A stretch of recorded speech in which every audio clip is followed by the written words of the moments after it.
Chat, I think what we're gonna do right now is we'll go ahead and watch the devs review of the War Within Alpha, the Wildcast video that they uploaded on their channel, seeing what's going on with the alpha, seeing what's going on with the War Within with that new expansion, and just give my new thoughts on it. So let me pull that up real quick, and let's go from there.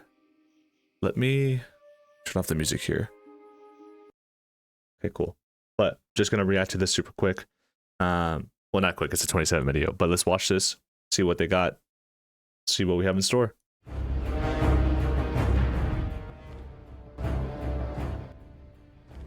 Sorry, there we go. That should be good. I think that's gonna be good. Welcome to Wowcast. Today we're going to talk about The War Within, which alpha starts soon. I have two special guests with me today. Please introduce yourselves. Hi, I'm Ian, Game Director on WoW. Let's go, Ian. I'm Tina, Associate Art Director on WoW. Thank you guys so much for joining me today. Before we talk about alpha, what can you summarize about The War Within, Ian? Well, so The War Within, I mean, of course, it is the potential expansion to well-known video game World of Warcraft. But even, I think, more special to us, it's the beginning of the World Soul Saga. It's the beginning of probably the most ambitious story we've ever tried to tell in WoW. So as you know, all expansions do, it kicks off with a journey to a new place. But really, this is going to be beginning to set the stage and establish the stakes for a conflict that threatens not just ourselves and our families and those we hold dear, but the very world that we call home, the very world beneath our feet that's been home to all of our adventures. And if we don't win this one, nothing else matters. Okay. So this character has been everywhere for The War Within. Xelatath. She's purple. She's amazing. Can you tell us more about her? Yeah, Xelatath is one of our key villains of the World Soul Saga. The expansion I've never heard of this lady. is, part of it is this journey, delving deeper, find Xelatath and her allies. And the inspiration for her design from an art side was really based on the priest artifact weapon that she had been trapped in. She does look pretty cool, for sure. So if you look at her armor, like all the motifs of her belt, her shoulders, really take inspiration from that design. Even the runes on her cheeks, those are a homage to N'Zoth, who freed her from the dagger. Knifeu. Yeah, so if later on in War Within you find yourself, wiping to a raid somewhere, just blame the Shadow Priests for not just putting the knife down. Yeah, why didn't walk they away put from the talking dagger, and we wouldn't. Yeah, be the talking here. dagger was sick back in the yeah. day. The legendary was cool. Are there any other familiar faces that we can recognize? Yeah, some of the key heroes of our story are Illyria and Anduin. So these two, they're running a bit, right, from some of the wounds of their past, but in the end, they're going to find hope and redemption. So, Illyria, we've seen her new design that really Yo, that's a cool design. She looks really sick. reflects the duality of Hopefully we're able to use that armor. Hopefully we can get some sort of armor that our players are able to wear that looks very similar to that, because that looks really cool. And Anduin, we saw him in our cinematic, and he just looks, a little more haggard. Looks He's sad. been through a lot lately. He grew his beard. Yeah, He's working on it. Yeah, I mean, the name The War Within is one that has a couple of layers to it, right? Obviously, we're literally delving beneath the surface of Azeroth and going to be battling within our world.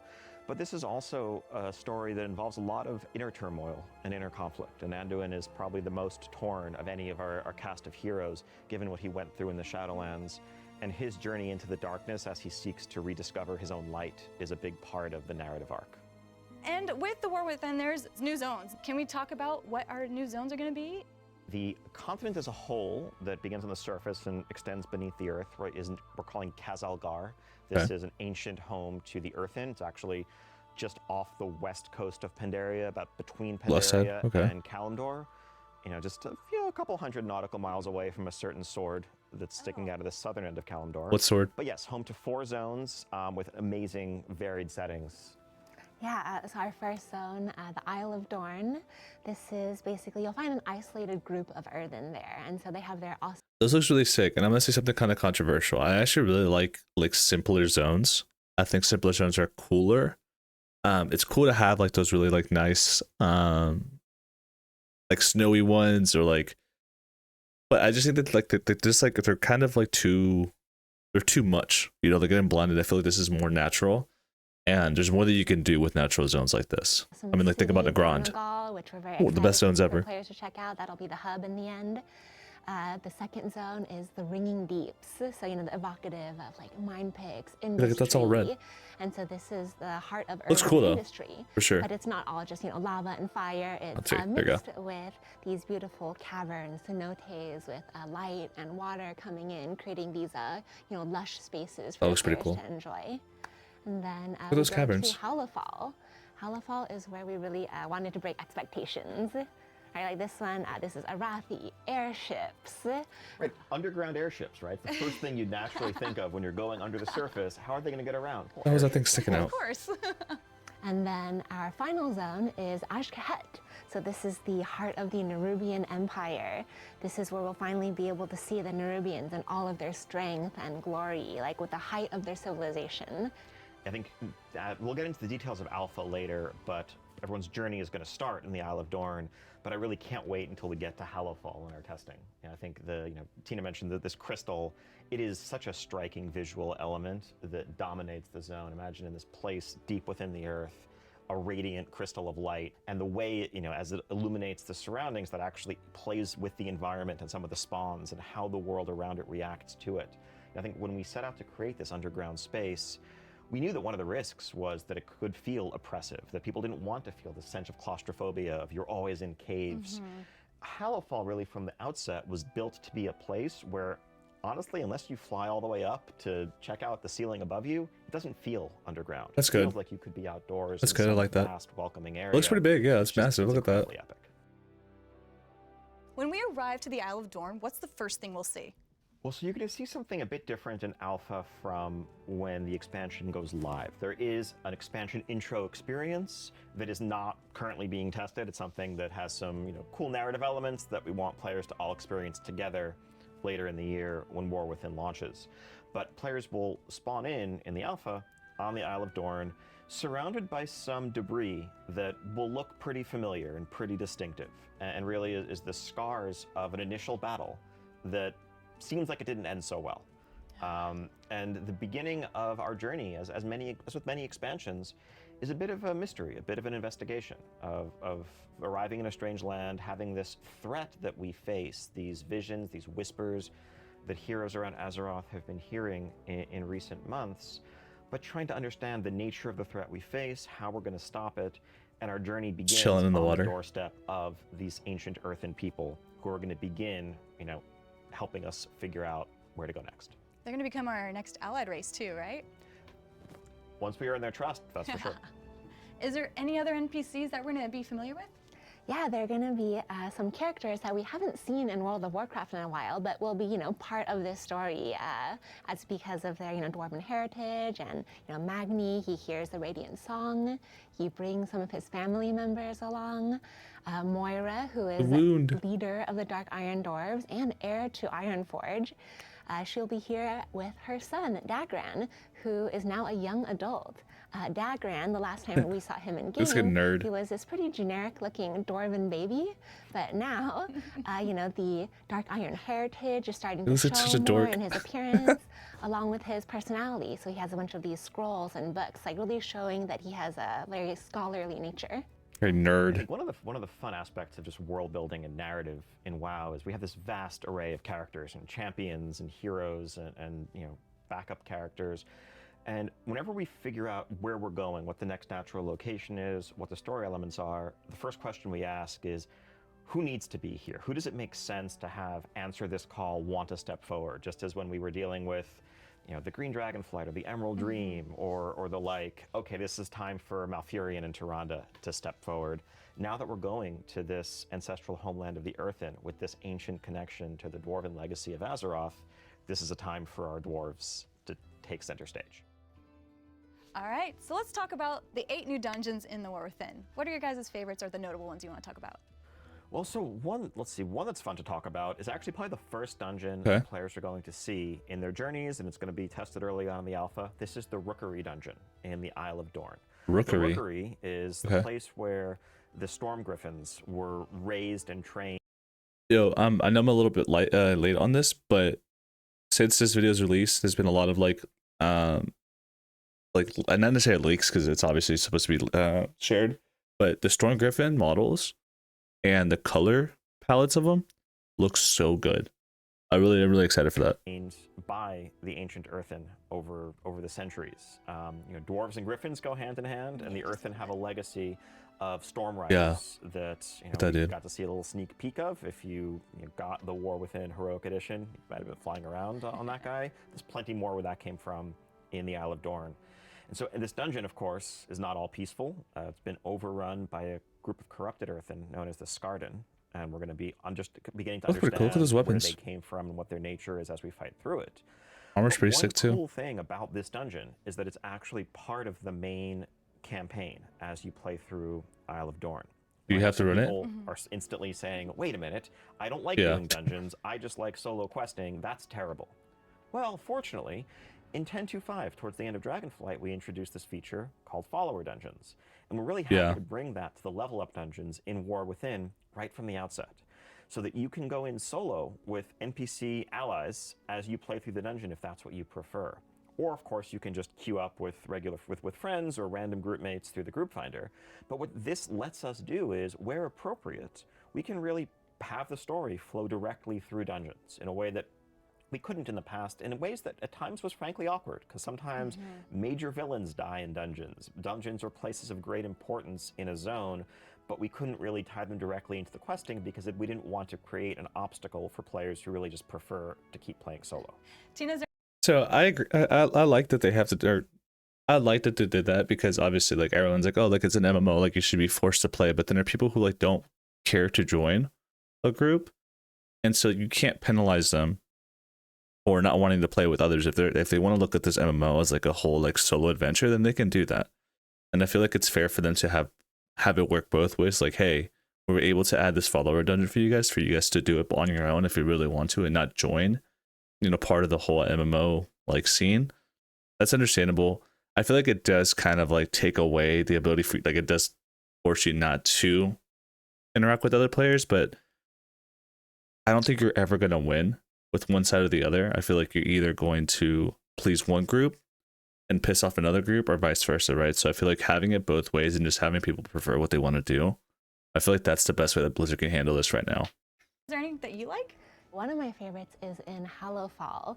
So it's called the Priory of the Sacred Flame, and it's this Earthor monastery. That looks cool. So one of the coolest parts is the final boss room. There's this giant window that frames the crystal that is embedded in the ceiling of Hallowfall.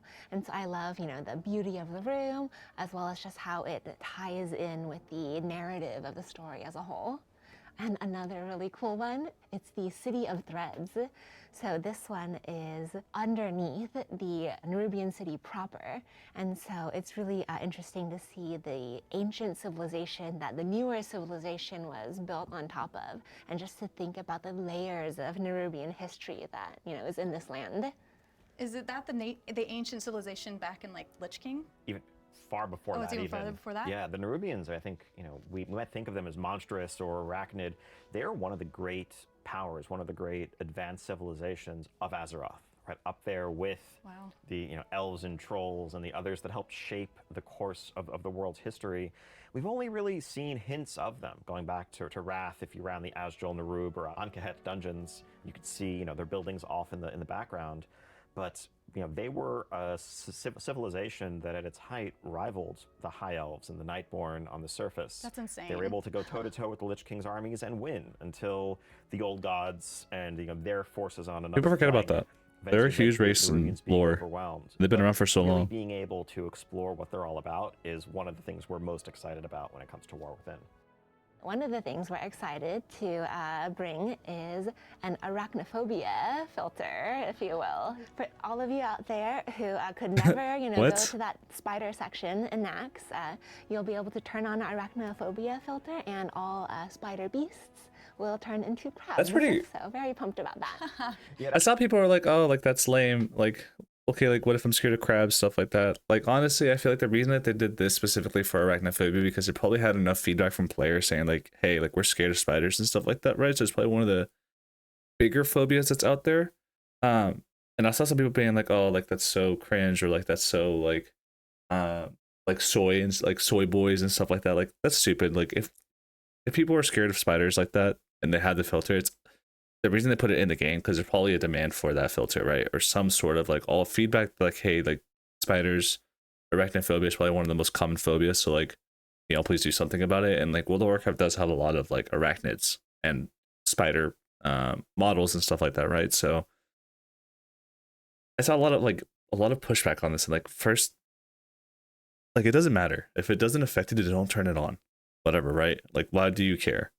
But I just saw a lot of people in chat and other streams and other videos saying about it. Just hearing that sentence, I can't wait for players to be able to jump in, turn it on, and hopefully feel more comfortable in parts of our world. This is something that when we announced the Nerubian-centric themes of War Within at BlizzCon, we heard trepidation from portions of our community who love WoW, but were worried they weren't going to be able to experience it. Honestly, prior to that, it's something we heard concerns about from within our own team, where there are, people who genuinely felt uncomfortable with these elements of the game that we were building together. Yeah, see? And so we set out to try to find a solution that would still, it is a little silly though, crabs. I think it's funny. But really make it more approachable, more accessible to everyone. So speaking of the Nerubians, once we reach level 80, we're going to go to the new raid, Nerbo Palace. Is there anything you want to speak about that? Yeah, this raid is epic in so many ways. Looks sick. One of the coolest parts is there's this beautiful showpiece that is just in front of the Queen's Palace. It represents the Nerubian race, and it just shows how highly Queen Ansrek thinks of her people and herself. This raid, one of the sections of the raid, you'll get to check out her innermost sanctum. This is where, only VIPs for the Nerubians get to go, and you really get to explore the dark elegance of her palace. I think, again, as we were just saying, like the Nerubians, we need to remember they're an advanced race, very, just this epic civilization. I think there's some parallels probably to going back to the Nightborn in Suramar and what going into that city and that palace felt like. We really want to show Suramar was an awesome city, dude. Best city they ever created. This is not a monstrous supervillain lair. This is, a superpower of Azeroth that we find ourselves, facing off against. But yeah, the Queen Ansarek encounter that Tina mentioned, she's going to be the end boss of sort of the initial season, the initial raid tier. The encounter team is hard at work on this one. I can't wait to see it tested later on in beta. This is, the whole room is really purpose-built to showcase some vertical elements, and it's just an incredible set piece. But we want to, as always, integrate the environment wherever possible into our encounters, so you're facing off against both, a very powerful magical user, but also someone who is arachnid in nature. And how do we kind of deliver parts of the fantasy of, scaling a web while locked in combat against the Queen? Those are the things that we're currently exploring. Can't wait to see that up for testing. Does that mean we're going to get tier sets again? Certainly. I think last time we tried taking them away, I recall torches and pitchforks in the street. No, tier sets are cool. Tier means new tier sets. Yeah. And these days, unlike years and years ago, when you had to raid in order to get the tier set, now you can get them from a wide array of activities, whether you're a raider, Mythic Plus player, or an Outdoor World player, which includes now delves. This is the biggest thing that they're incorporating. Let's start talking about delves. Yeah, I mean, delves are one of the major new features in War Within, and I think we're really excited to offer a more structured, progression-oriented extension of the Outdoor World gameplay that we know is the favorite of so many of our players. And delves are these seamless experiences. Make Azeroth great again. Into all of our zones, where you can have these localized, varied adventures alongside in the first season, Bran Bronzebeard, either on your own or with friends. And finally, get a shot at some endgame epic rewards just through an extension of the Outdoor World ecosystem. That's so sick. Now we'll be able to get it from the Great Vault, right? Exactly. Yeah, super exciting. So one of our goals with building delves was we really wanted the player to just feel like they adventured, came across a place, and could just, go in and see what's inside. When you walk up to the delve, there's this, dark, misty door, and you click on it, and then it just disappears, and you just walk into your own personal delve instance. So very excited about that. I mean, that's cool. Hopefully you can group with your friends and stuff like that. That'd be sick. In the alpha, the first delve they're encounter is Earthcrawl Mines. You're going to encounter your good friend Bran Bronzebeard outside an ancient earthen mine that has been overrun with Nerubians who are burrowing up from the depths. Bran will ask you if you want him to outfit himself as a healer or as a damage dealer to help support you. and you'll venture in and have your very first delve experience. You'll be able to choose whether you want to do it on tier 1 or tier 2 difficulty. Tier 1 is kind of the default. This is for everyone experience. Tier 2 is for those who want to opt into a bit more of a challenge because that's what they enjoy. There will be higher tiers that can be unlocked at max level as part of the end game and seasonal progression. And we really just can't wait to get player feedback from the outset, really all through alpha, on this new system, on how it is or isn't working for you, and whether we can really meet everyone's expectations, from people who just want a casual romp as an extension of their outdoor world experience to those who want a solo progression challenge that they can really strive to overcome. Feedback is going to really help shape how this evolves, but we're so excited about delves as a central part of War Within. Yeah, I'm excited that we're going to be able to just jump in and go solo with Bran, or you can have friends, but also just get rewards in that way, especially the tier sets with the catalyst, Exactly. and then that really cool mechanical mount. Yeah, so this is going to kind of be an introduction to the, sort of the delves end game. As you hit max level, as you hit 80 and start to get a sense of the delves ecosystem, right at the start of that, we're going to give you this epic customizable mount. That's sick, kind of dude. the successor to the customizable drakes you had in Dragon Isles, where you'll be able to, through doing delves, earn a variety that. of different customizations and attachments. that Looks a you little can mix dorky, and but I match think to really it'll look create cool. your own personalized flying mount. So does this mechanical mount have dynamic flying? This is one of the big questions we had moving on from Dragonflight. We had the question of like, well, okay, dragon riding is amazing. True. We can't get rid No. of this. But how is this going to work alongside of the hundreds of mounts that we already have in players' collections? And how, from a design perspective, how do we navigate a world where some mounts can fly in this awesome way and others can only do the old quote-unquote static flight? Fortunately, I think our art team was able to work out an amazing solution. You don't want that bee, dude. Yeah, we Fire were bee? very excited to be able to make pretty much all mounts be able to dynamically fly. Oh, that's awesome. Even Nimron's head, Ian, we figured it out. We made it work. That's so funny.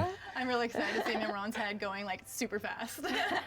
Another feature coming in That's the pretty War Within dorky. that I'm really excited about, as well as a lot of That's other funny. people, is warbands.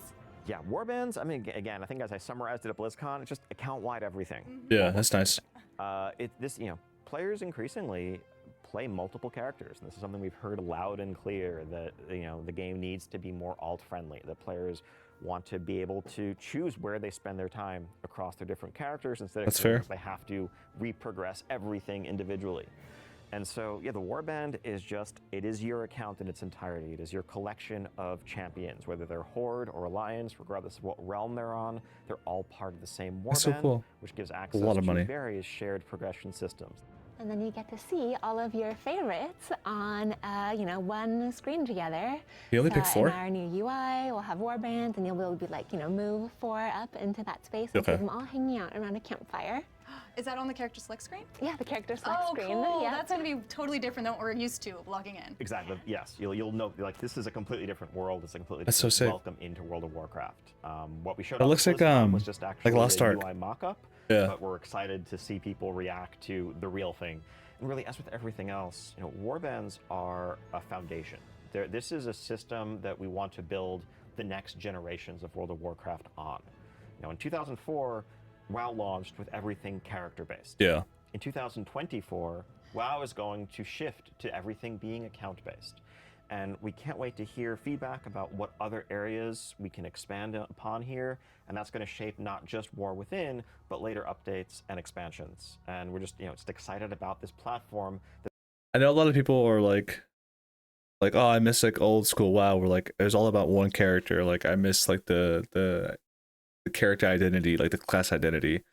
And I get that, but I think that like just modern gaming is all moving to account wide. And also, like, you have to think about it too, dude. There's so much information now that this game has been out for like 20 plus years. There's so much shit that you have to collect. Like, it feels bad that, let's say you don't like your class anymore, like you're just more interested in starting like a paladin or whatever it is that you don't play, and then you'd have to start from scratch all the way like 20 years back, have to recollect everything like that. That sucks, right? And like, because of how the history of the game and how long it's been active and so much information and so many expansions have been put out there, like it's going to move this way no matter what. And I feel like people are really hesitant about it, but I feel like if they're open-minded to it, like there is a lot of quality of life about it. It's just the way that most games are nowadays. Is like you're able to play multiple characters. Like it's just the way that it is, and people just need to like understand that it's going to be that way. So like have a positive attitude towards it, and just like it will probably end up working for the best.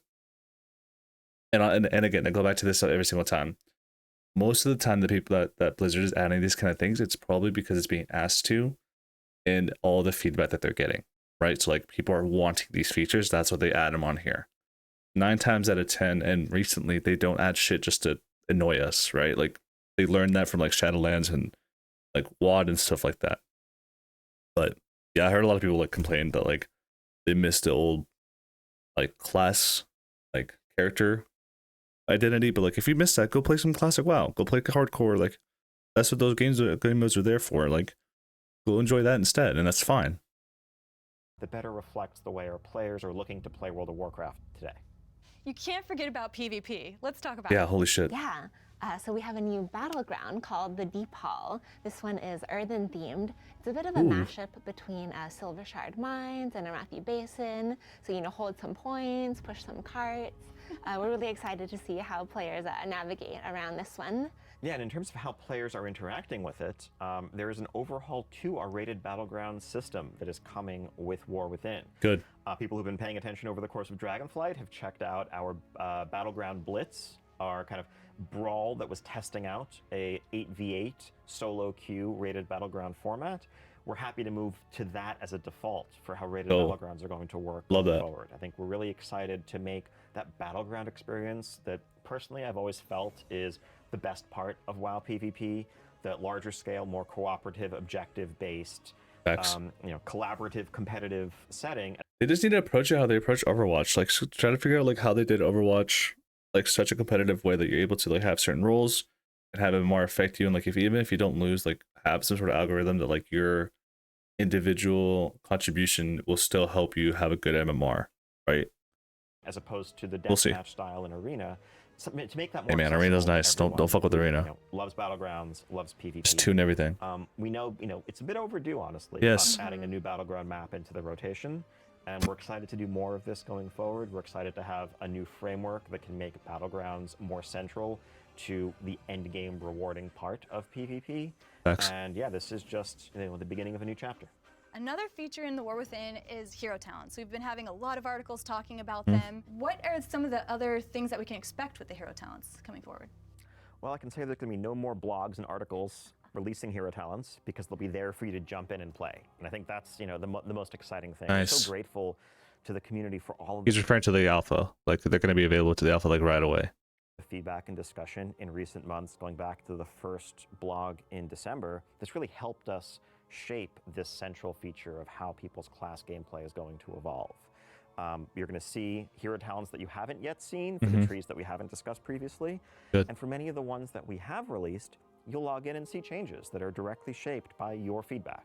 So if anyone hasn't been keeping up with like what this is, so basically it's just an additional tree that will help you like kind of meld two types of specializations together, right? So hopefully they show something here. Loud and clear in some cases about what was and wasn't exciting.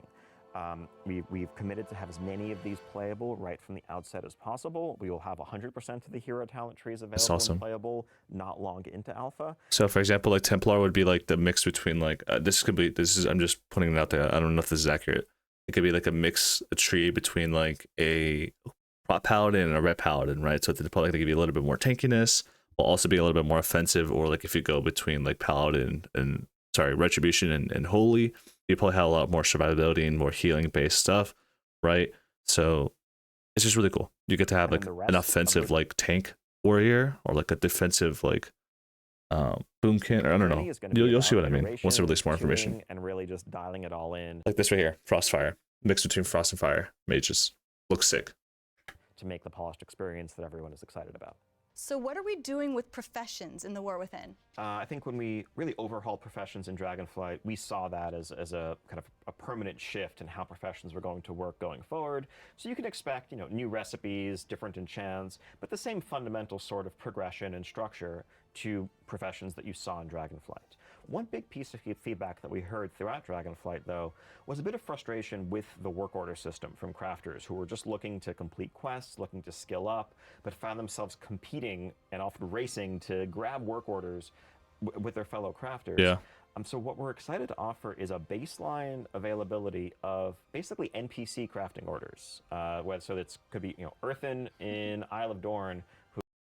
I don't really know much about professions. I didn't really focus on them in Dragonflight, but obviously they're adding this because people are complaining that there's not enough orders or there's too much competition and people are probably like monopolizing a lot of like professions, or especially like in specific servers.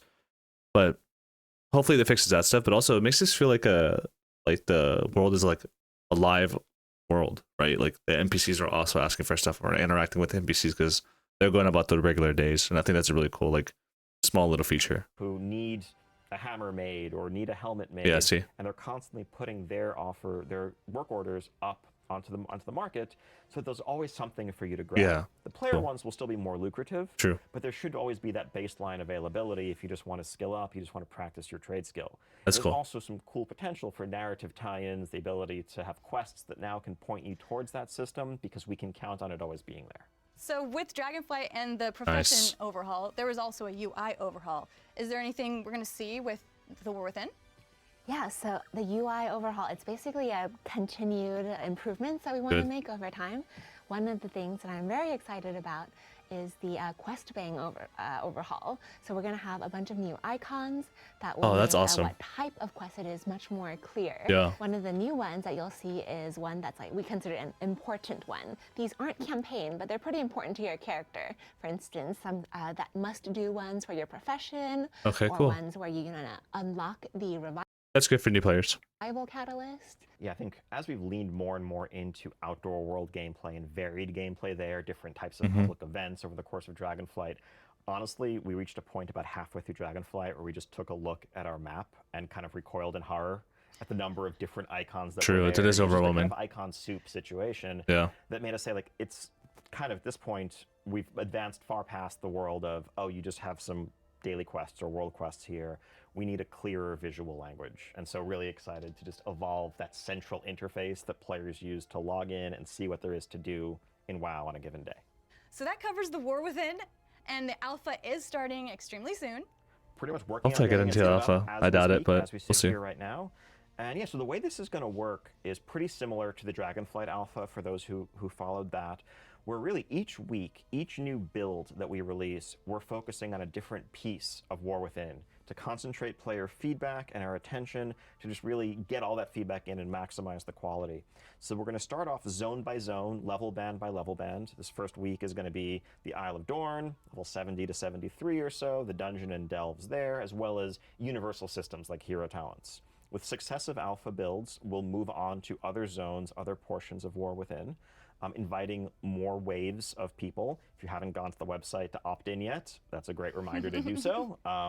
We, really pick from, there's no secret to it. We're just randomly pulling lots of folks in and hope to get, by the end of this, countless people into our testing. Once we've gotten through all of those rounds of focus testing, we'll move into our beta phase, which really is an end-to-end holistic test of War Within from 70 all the way to 80 and the end game and beyond. And throughout, feedback, bug reports, suggestions, all of this is instrumental to helping turn what we have now into the finished product that we want to be the best it possibly can be for all of our players later this year. Thank you so much for joining me for the War Within. Let's go. And thank you for joining us for this. Really, this is one of the most exciting times ever for the development team when we get to pull back the curtain and welcome you all into this world that we've been building in the last few Ian's years. the guy, man. He's the man. Can't wait to see you in the alpha. Can't wait to hear all of your feedback. Really looking forward to everyone checking out what we built.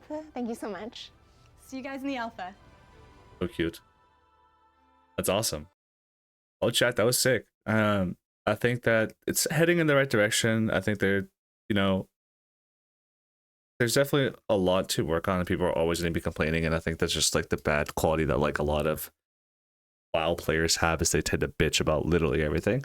But everything looks good so far. I don't think that we can make any like crash judgments or any like jump to conclusions right away. I think we got to wait to see what alpha looks like, and then also see, I know they have a couple of other videos that I'm going to do later on about like specific features and a little bit more in depth, right? So just going to wait on that. but yeah, that was the reveal for War Within Alpha. We'll keep an eye on more videos and look at those, right? But thanks for watching. Make sure you follow the Twitch channel. Make sure you also follow the YouTube channel. I'm gonna start uploading these, and I try to stream pretty much every single day when I can. Mostly on the weekdays. Weekends tend to be my personal time, but follow along. Excited to play. Hopefully get into the beta. But if not, we'll keep an eye on all the videos, react to them, have conversations about it. But thanks for watching, guys.